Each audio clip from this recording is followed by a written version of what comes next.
Que não existe família perfeita, todos nós sabemos. Apesar de muita gente pensar que a família cristã é como propaganda de margarina, a verdade é que enfrentamos diariamente desafios e lutas para viver em paz com nós mesmos, com o próximo e com Deus. As histórias bíblicas não escondem os problemas que famílias importantes tiveram. Os dramas familiares acontecem há muito tempo e a palavra nos aponta caminhos de graça para a transformação. Para cada família desajustada, disfuncional e imperfeita, existe uma graça perfeita e superabundante. Deus quer restaurar relacionamentos, criar vínculos e estabelecer a cultura do reino dentro da sua casa. Famílias imperfeitas, graça perfeita. Dia abençoado. Nós continuaremos essa manhã a nossa série de mensagens Famílias Imperfeitas, Graça Perfeita. Hoje é a ministração da 5ª mensagem da série. Eu queria fazer um pouquinho diferente na mensagem de hoje. Queria te convidar a abrir a sua Bíblia em Provérbios, capítulo de número 4. Marca aí na sua Bíblia os versículos de 25 a 27. Nós vamos fazer a leitura agora. E eu vou pedir para você guardar esse texto para o final da palavra. Amém?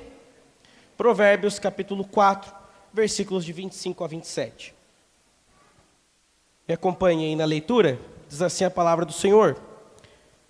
Olhe sempre para frente, mantenha os olhos fixos no que está diante de você.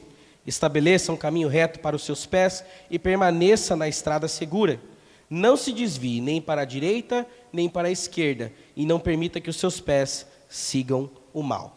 Até aí. Feche os seus olhos no seu lugar. Vamos orar mais uma vez? Senhor Deus, nessa manhã eu quero pedir pela Tua misericórdia, que o Senhor derrame graça sobre essa palavra, que o Senhor ministre ao nosso coração o que o Senhor gostaria de edificar em nós, que a escolha dos versículos seja assertiva ao que os meus irmãos têm orado, que o Senhor tenha liberdade de responder às orações, de iniciar as suas confrontações, mas principalmente de engrandecer o seu nome através da vida do seu povo. Que aqui nós sejamos edificados pelas Escrituras e que através da história dessa família nós sejamos instruídos a ser bênção no nosso lar. Essa é a minha oração, te pedindo que o Senhor fale conosco nessa manhã, em nome de Jesus. Amém. O tema da palavra de hoje é sobre a família de Judá. A família de Judá, ela recebe um destaque interessante nas Escrituras. Se você tem acompanhado a série nas últimas semanas, na 4ª mensagem a gente viu a história de José, e a história de Judá é intercalada exatamente no meio da história de José. Logo após o processo de venda do irmão, a Bíblia para contar uma breve narrativa sobre a história de Judá e o que ele resolveu fazer com a vida dele depois do episódio da venda do irmão. E a gente vai observar a partir de agora uma série de eventos que comprovam ou apontam a degeneração de alguém cujo coração está consumido pela culpa, pelas mágoas e pelo arrependimento. Estamos acompanhando a história da família que fundou uma nação escolhida pelo Senhor. As pessoas que deram origem ao povo chamado santo, as referências de Deus para esse mundo caído. Temos visto que essas famílias são famílias quebradas. E aqui, mais uma vez, como a gente tinha visto há 2 mensagens atrás, quando eu estive aqui falando, eu comentei com os irmãos que quando a Bíblia se propõe a dar algum destaque narrativo para alguma personagem, a gente vai observar ali os pontos fracos, as falhas e o que o Senhor operou através desses pontos trazidos ali. Sempre que alguém recebe algum destaque na Bíblia, não é para meramente mostrar os seus louros, mas sim para mostrar como Deus é enaltecido na fraqueza das pessoas. Mas vamos à leitura. Eu queria convidar você que está com a Bíblia aí a folhear, porque hoje, mais uma vez, a gente vai ler bastante coisa, mas eu prometo que eu vou me deter apenas a uma história. Abra sua Bíblia no capítulo de número 38 de Provérbios. de Gênesis.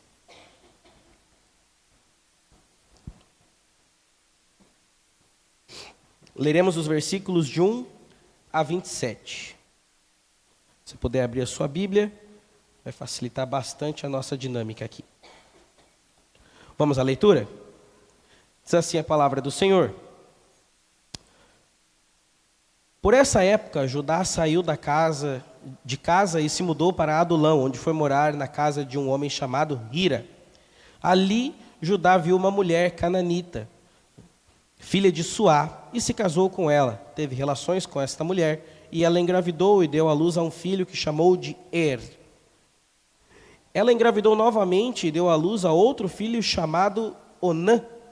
E quando estava morando em Quezibe, ela deu à luz ao terceiro filho chamado Selá. No devido tempo, Judá arranjou o casamento de Er, seu filho mais velho, com uma moça chamada Tamar. Mas Er era um homem perverso aos olhos do Senhor, e por isso o Senhor lhe tirou a vida. E então Judá disse a Onã, irmão de Er: case-se com Tamar, como é exigido, para que a viúva do seu irmão possa gerar um herdeiro. Onã, porém, não estava disposto a ter um filho que não seria seu herdeiro. E aí eu omiti uma porção do texto. Vamos ao versículo 10. O Senhor, porém, considerou a maldade na atitude de Onã, e por isso também tirou a vida de Onã. Então Judá disse à sua nora Tamar: volte à casa de seus pais e permaneça viúva até que o seu filho Selá e tenha idade para se casar com você. Assim Tamar voltou para a casa de seu pai. Alguns anos depois, a mulher de Judá também morreu. E quando terminou o período de luto, Judá e seu amigo Hira, o Adumanita, subiram a Tímna para supervisionar a tosquia de ovelhas de Judá. Alguém disse a Tamar: seu sogro está subindo a Tímna para tosquear ovelhas.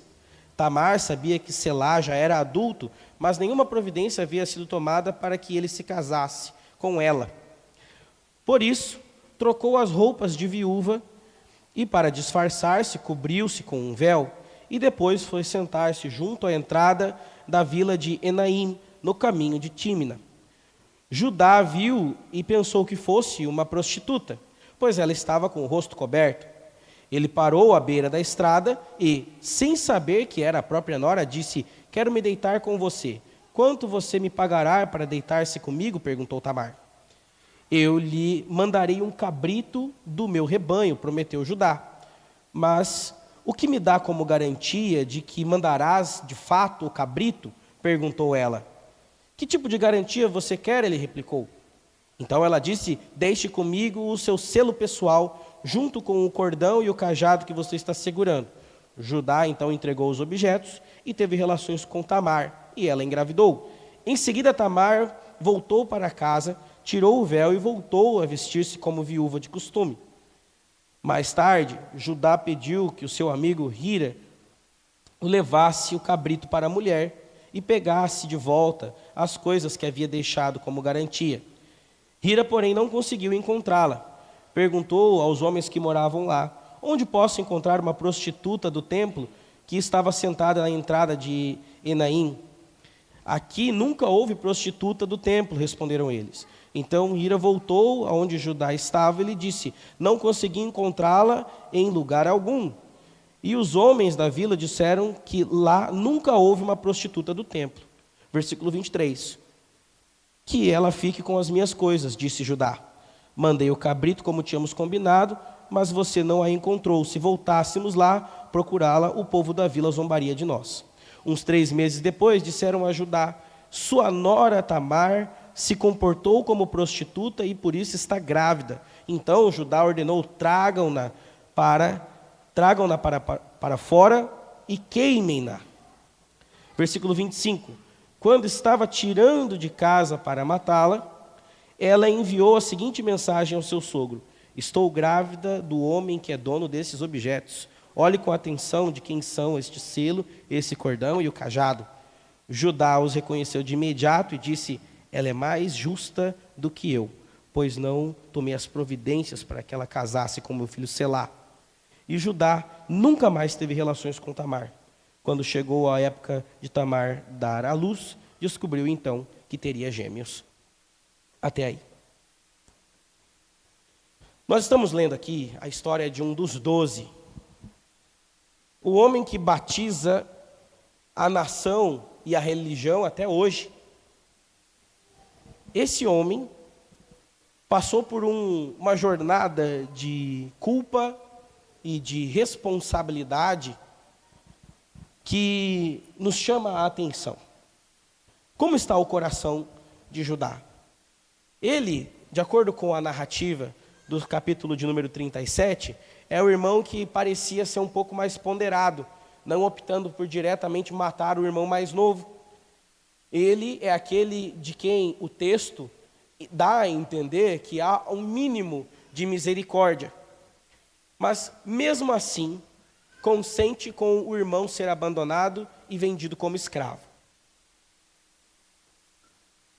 Eu imagino que, depois desse episódio, Judá deve ter se culpado bastante. Quando a gente comete erros e nós identificamos que falhamos e agimos movidos por impulso, nós nos sentimos exatamente como Judá. Nos sentimos culpados, responsáveis, nos sentimos frustrados. O sentimento de vergonha e de responsabilidade, quando a gente comete um erro, pode levar a gente a tomar decisões ou em direção à cura, ou talvez mais fundo ainda dentro do poço. Se você já cometeu algum erro, do qual você claramente se lembra e se arrepende e se responsabiliza, você sabe do que eu estou falando. Existem coisas que a gente faz na nossa vida que nos causam grande constrangimento e vergonha. Que lembrar, falar sobre o assunto, não é apenas constrangedor, é humilhante. Talvez, para qualquer um de nós, olhar para essa história a partir dessa perspectiva, acende no mínimo um pouco de luz de empatia. Mas o que nós vamos enxergar na história de Judá não é um caminho, então, para resolver o problema da culpa, confessando para o seu pai o erro que cometeu, o crime que, junto com os seus irmãos, executou contra o seu irmão mais novo. Pelo contrário, Judá resolve, então, entrar num caminho de expurgo da culpa. Tudo que ele quer fazer é não lembrar daquilo que ele causou. Então, o capítulo de número 38 narra para a gente a jornada de degeneração de Judá. Todo o seu caminho, fugindo da responsabilidade e da culpa, tentando apagar, pelo menos das memórias recentes, aquilo que ele havia causado.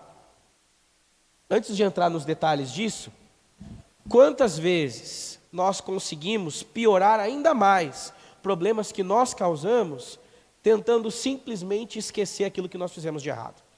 Não encarar a responsabilidade é a primeira atitude de um coração perdido nos próprios erros. A gente se deixa levar pelo orgulho, a gente fica constrangido de arcar com as responsabilidades, a gente tem medo do julgamento. Na verdade, a gente tem medo das consequências, porque de fato lidar com o problema que nós causamos requer, no mínimo, coragem de ser confrontado, de perder privilégios, de ser visto com maus olhos. Talvez a punição nós julguemos ser algo terrível. Então é muito mais fácil fingir que nada aconteceu e começar do zero em outro lugar. Diante dos erros, quanto mais graves eles são, mais dificilmente o nosso coração vai entrar em uma jornada de auto-perdão, de superação ou de reparação. Porque lidar com isso talvez significa perder laços e perder posições que para a gente são muito caras e preciosas. Mas aí entramos então na jornada de degeneração de Judá, que começa com um processo de ruptura dos seus valores, romper com a sua família. Essa foi a forma dele lidar com a culpa pelo que ele fez com o irmão. Então, ao invés de seguir adiante com o relacionamento que ele tinha com o pai, com as suas responsabilidades de filho, o que ele decide fazer é começar uma nova família justamente com um povo que não preserva a sua cultura, E aqui eu queria fazer uma ponderação importante para a gente entender essas relações familiares.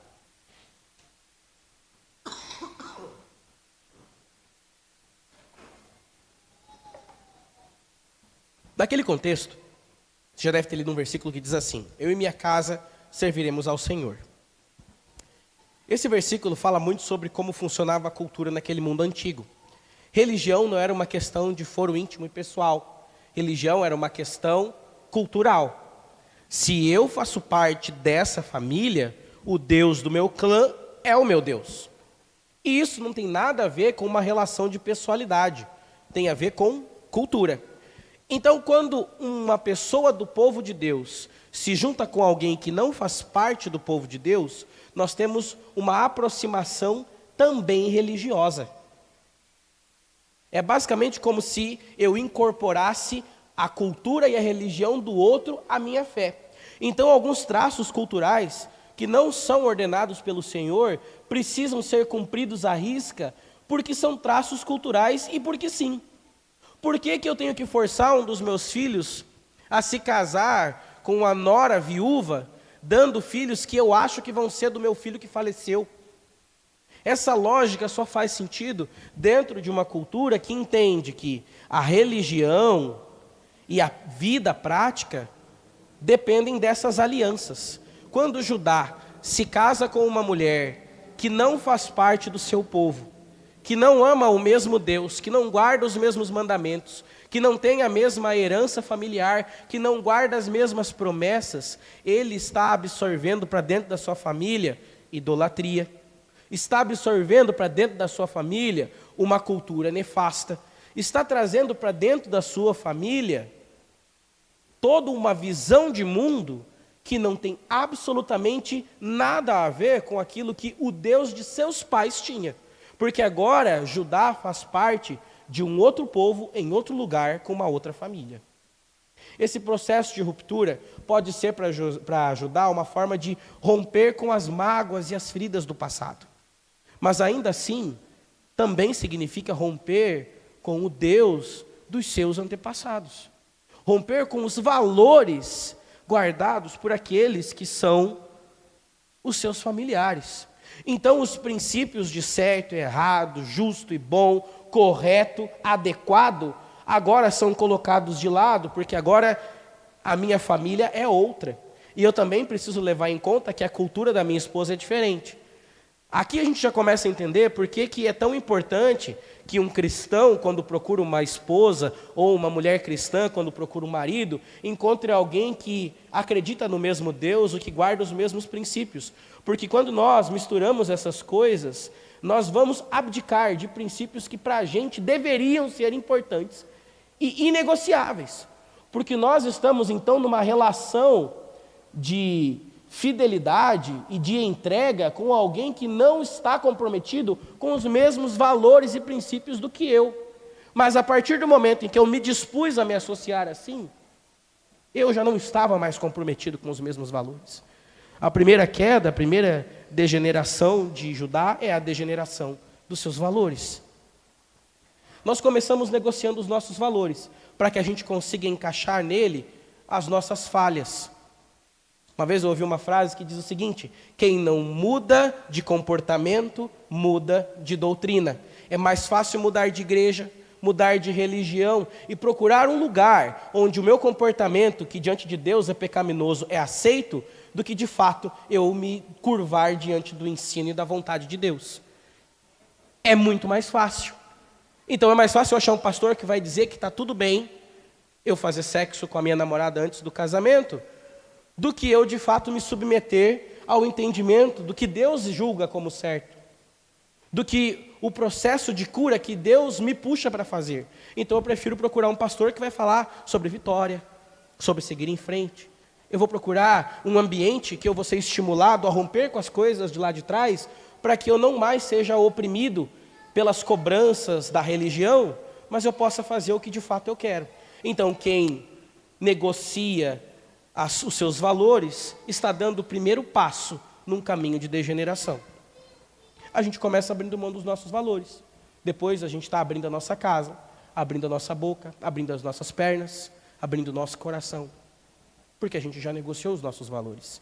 Estamos em degeneração.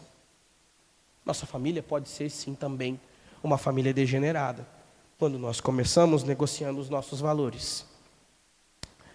Mas a coisa piora, porque o segundo passo é que Judá agora começa a agir em benefício próprio.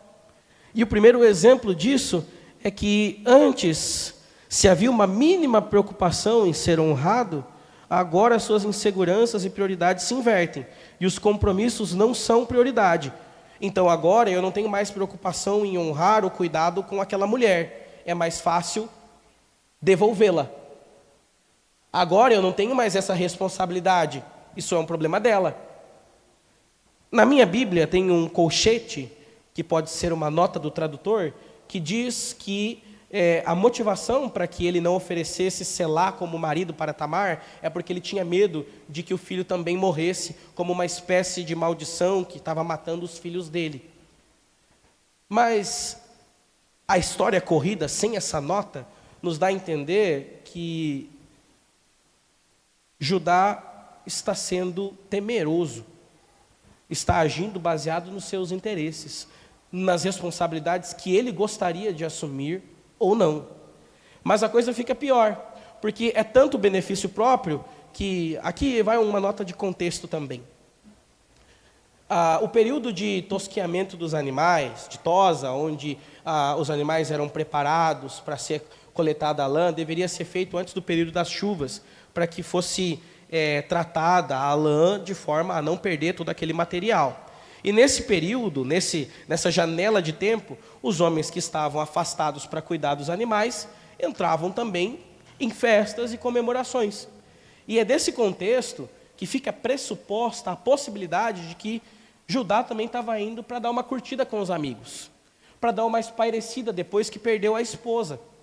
E é nesse contexto, então, que ele se encontra com Tamar. E a atitude de Judá é a atitude completamente oposta da atitude que ele viu viva em seu pai, em seu avô e em seu bisavô. Qual a atitude? O uso da mulher como apenas um benefício físico, corporal e temporário. Então, ele vê a mulher como um produto e toma para uso. Eu compro o uso do seu corpo. Diferente de seu pai, que trabalhou para o sogro, para que pudesse se casar com aquela mulher que ele queria e amava de verdade, agora a gente tem aqui um homem completamente movido, baseado no impulso do seu tesão. Desculpa, a palavra ela pode parecer chocante, mas é exatamente o que está acontecendo aqui. Baseado no seu impulso sexual, Judá coloca as prioridades em outra ordem, e agora o que eu desejo é saciar os anseios da minha carne. Afinal de contas, eu não tenho mais uma mulher para isso. Então eu faço uso de uma prostituta. Então, o segundo passo da nossa degeneração, depois de termos negociado os nossos valores, é que agora a gente vai justificar tudo nas nossas necessidades. Ah, mas eu sou uma pessoa carente. Ah, mas eu preciso namorar. Ah, mas eu precisava economizar aquele dinheiro. Ah, mas eu precisava fechar aquele negócio. Ah, mas eu precisava daquele emprego. E a gente justifica, baseado nos nossos interesses, as nossas falhas. Lembra de Provérbios capítulo 4? A gente já vai chegar lá. Tá ruim? Vai piorar. O terceiro passo é a perversão. Prazer é o objetivo. Muitas pessoas se perdem nessa área, achando que estão apenas se aliviando. Tentando se livrar de um problema, ele tenta passar a perna em Tamar. A questão é que, na tentativa de resolver uma coisa, ele cria um novo problema. E assim é a pessoa que está em processo de degeneração. O que ela vai fazer é tentar inventar uma nova solução para um problema que já está zoado. Então, o negócio já está complicado, eu já estou tomando decisões erradas, e a minha primeira atitude, então, para resolver o problema é complicar mais um pouco. Como que eu complico mais um pouco? Fazendo com que o outro me enrole ainda mais, me atando a pessoas que vão me levar a situações ainda mais distantes de Deus, e dos meus valores, e dos meus princípios. E aí a gente se envolve com pessoas que são praticamente um gancho, me puxam para baixo. Provérbios do capítulo de número 2, se não me engano, fala que a maldade é como cordas que nos amarram e nos prendem. Assim estamos, amarrados a pessoas e a situações que nos tornam pessoas perversas, porque a gente vai começar agora a nos mover baseado nos nossos impulsos, nas nossas necessidades, porque estamos envolvidos com pessoas e com situações que antes nós acharíamos uma abominação. Então nós de fato nos tornamos perversos. Aí você pensa, não tem como piorar mais? Tem. Vem a última parte que a gente consegue identificar nesse texto, que é a vergonha. Diante da confissão de Tamar, na verdade, diante do checkmate da nora, o que ele vai dizer? O símbolo é meu, a corda e o cajado também. Diante da vergonha eu não tenho o que fazer. Muitos de nós somos movidos pela vergonha. Enquanto nós entendemos que não seremos envergonhados, nós continuaremos mantendo aquela mesma pose pública de que está tudo bem. Esse mesmo cara que se deitou com a prostituta acha um absurdo que a nora tenha se prostituído e chama as pessoas para executarem uma pena de morte sobre a mulher. Engraçado. Ele jamais faria isso. Mas é diante da sua humilhação e vergonha que ele muda de postura. Qual vergonha nós estamos esperando que venha sobre a nossa vida para que nós tomemos uma atitude de mudança? Nós precisamos ser expostos, humilhados, para que de fato a gente mude? Que cultura familiar é essa? Nós precisamos ser degenerados a ponto de que apenas a vergonha seja a motivação de algum tipo de mudança? É constrangedor. Eu já falei várias vezes, eu adoro essa frase, mas o primeiro passo para o processo de cura é ter coragem de sentir vergonha. A gente morre de medo de ser envergonhado. Assim como Judá, a gente morre de medo de ser exposto. Se os nossos pecados fossem apresentados aqui como as nossas críticas, estaríamos no sal. Porque na hora de nos posicionarmos em crítica ao erro do outro, nós temos muita facilidade em abrir a nossa boca, tomar os microfones, assumir as posições de destaque. Mas e quando a nossa vergonha for apresentada? Como nós vamos reagir? Nós vamos fazer como Judá e dizer, ela foi mais sábia do que eu? É triste que o nosso grau de degeneração pode chegar ao ponto de que a única coisa que pode nos levar para perto de Deus não é a misericórdia, não são os valores, não são os princípios, não é a motivação do que Ele fez por nós quando nós não merecemos, mas é apenas a vergonha egoísta. Nós nos movemos apenas por nós mesmos. Esse é o coração do Pai da nação de Deus. Um coração completamente degenerado, humilhado e exposto. Mas graças a Deus, as coisas mudam de figura. Gênesis capítulo de número 44.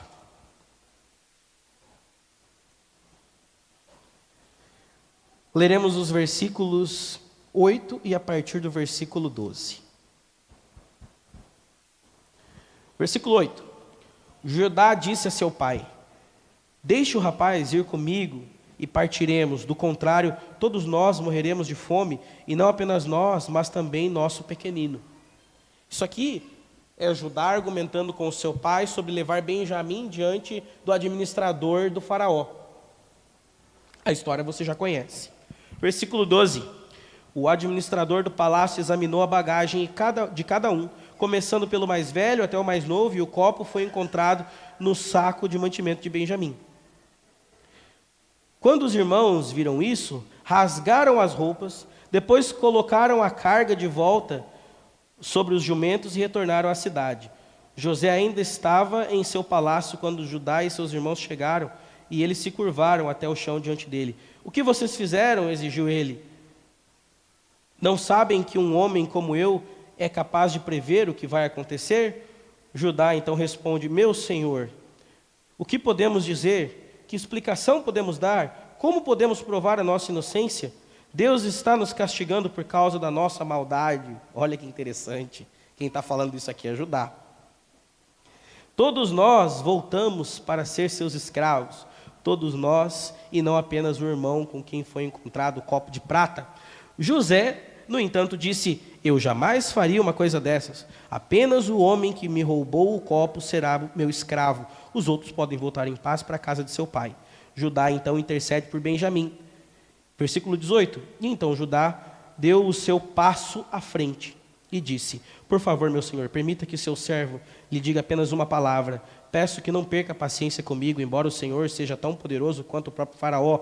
Meu senhor perguntou a nós, seus servos: vocês têm pai ou irmão?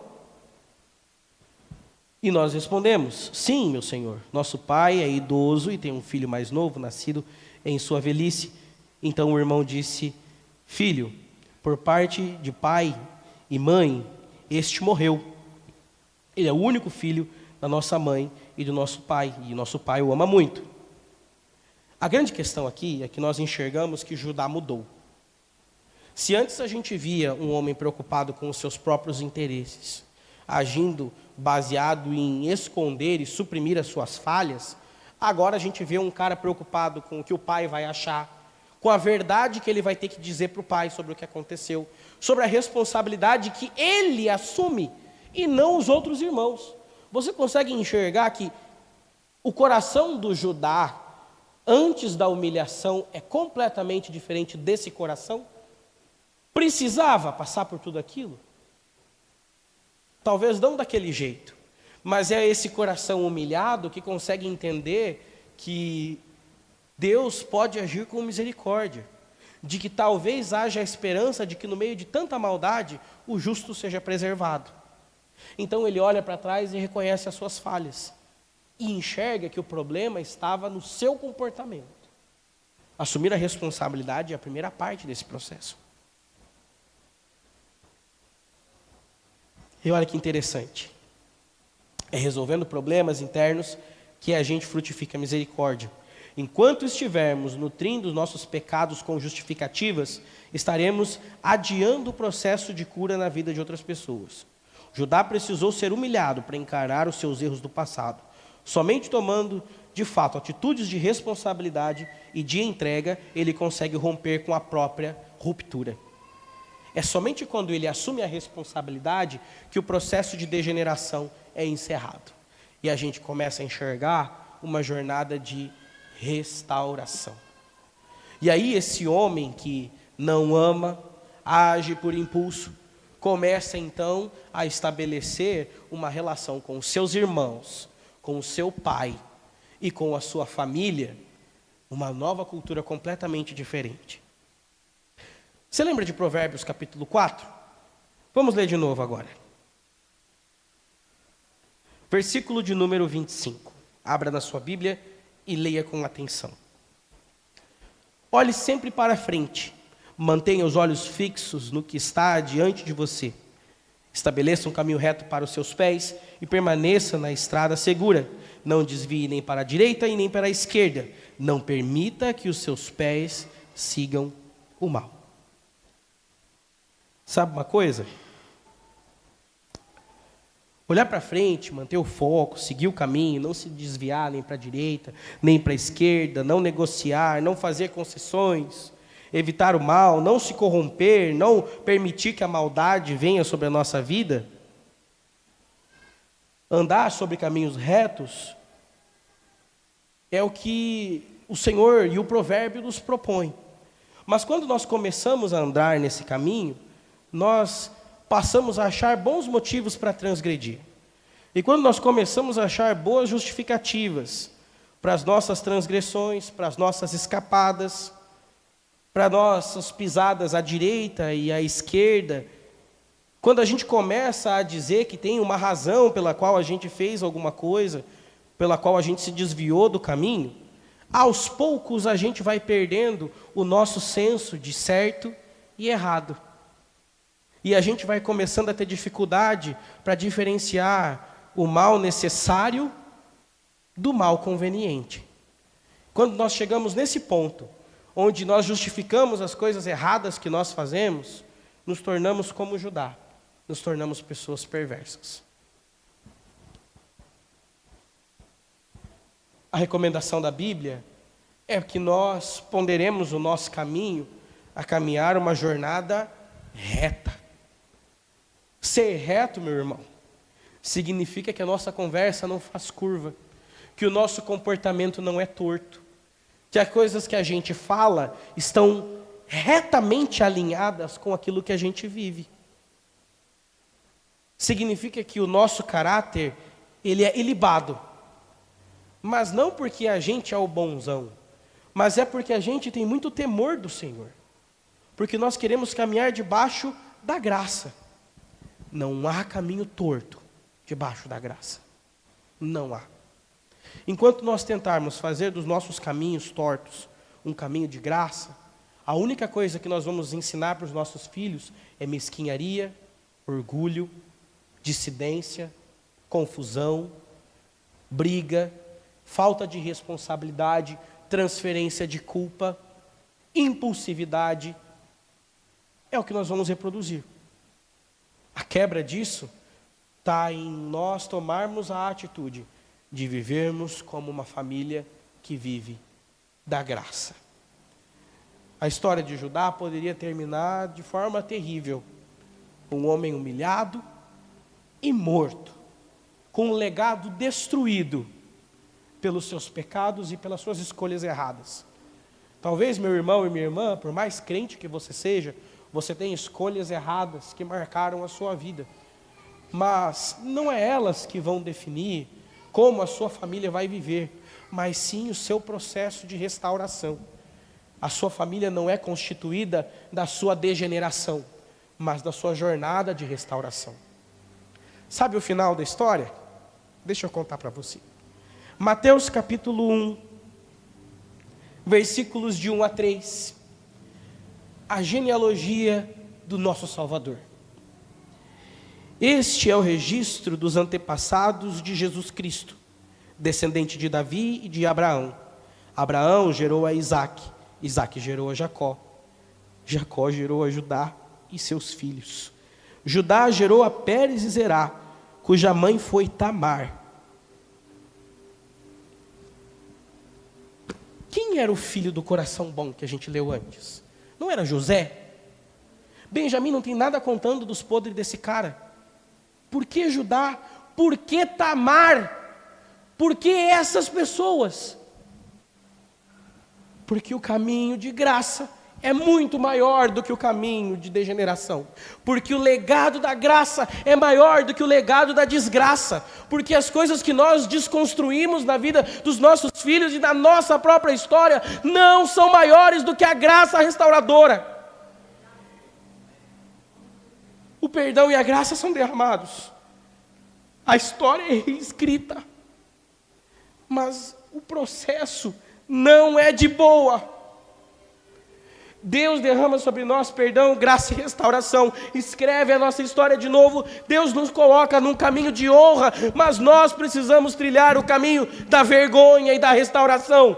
Meu irmão, se na sua casa você tem desgraça e degeneração, é curando que o Senhor vai restabelecer. Não vai acontecer com a varinha de condão, não vai ser na oração profética, não vai ser na campanha de jejum, não vai ser depois de ler tantas vezes a Bíblia. Se você não fizer, vai ser a sentença da degeneração, mas Deus tem uma sentença de graça perfeita. Trilhe esse caminho, meu irmão. Ele trilhou. Seu nome caracteriza a nação que sobreviveu às opressões e a religião que se mantém de pé até hoje, a cultura do Deus vivo. Eis os judeus, descendentes de Judá. Louvado seja o Senhor, porque a história podre está ali. E nós conseguimos ver as orações, a terrível caminho, a terrível jornada de queda, a desgraça que se instaurou, mas vemos no final a história de cura e de restauração. Amém? Você pode ficar em pé no seu lugar? Vamos orar? Pablo, baixa as luzes para a gente. Esse momento é um momento pessoal. Eu queria que você não se distraísse com nada. Dava para fazer com as luzes acesas? Dá, mas eu quero que você fique mais à vontade. Feche os seus olhos aí no seu lugar, meu irmão. Existem conflitos que a gente tem com a gente mesmo, que a gente está adiando de resolver há muito tempo. Existem coisas que a gente não trata, mas o Senhor nos convida exaustivamente a tratar. E esse é o tema da nossa oração agora. Aí no seu lugar, meu irmão, ninguém tem mais poder para fazer essa oração do que você. Não é a minha ou de nenhum outro pastor que vai destravar na sua cabeça o insight de restaurar a sua família, a sua história. É você. Que Deus não permita que você chegue ao ponto de ser humilhado, exposto, mas que você seja tratado para a glória de Deus. Que o Senhor te mostre agora no seu coração a estratégia, a forma, o meio como você vai, em nome de Jesus, restaurar e salvar a sua jornada. Senhor Jesus, nesse momento nós nos colocamos diante do Senhor. Pedimos a sua bênção sobre essa oração. Cada um dos meus irmãos aqui ora de uma forma diferente, com um problema em especial. Coisas que nunca foram faladas, nunca foram tratadas, nunca foram expostas. É mais fácil fingir que está tudo bem. Talvez é muito constrangedor abrir, não fingir que está tudo bem. Mas para cada um desses casos, Senhor, derrama sobre nós a coragem para resolvermos esses problemas, para que a nossa trilha seja uma trilha de restauração, para que nós não sejamos definidos pelo legado da degeneração, mas da restauração. Que o Senhor faça das nossas famílias mais amorosas, menos egoístas, menos feridas, menos quebradas, menos destruídas por causa do nosso egoísmo, por causa da nossa preocupação com a gente mesmo. Senhor, derrama sobre a gente misericórdia, para que nós possamos agir baseados nessa misericórdia que recebemos. O Senhor tem sido bondoso e tem nos dado a chance de escrever a nossa história de forma diferente. Senhor, nos ajuda com isso. Nos ajuda a concluir a oração, não apenas por causa do momento, mas porque o Senhor está nos ajudando a tomar as decisões, a tomar as rédeas, a agir baseados nisso. Não permita que a nossa mente e o nosso coração nos levem para um caminho diferente, porque sem a sua ajuda nós vamos seguir exatamente esse caminho, um caminho para longe do Senhor, para longe da graça. Senhor, nos ajuda a curar os nossos relacionamentos, o nosso caráter, nos ajuda a curar a nossa família.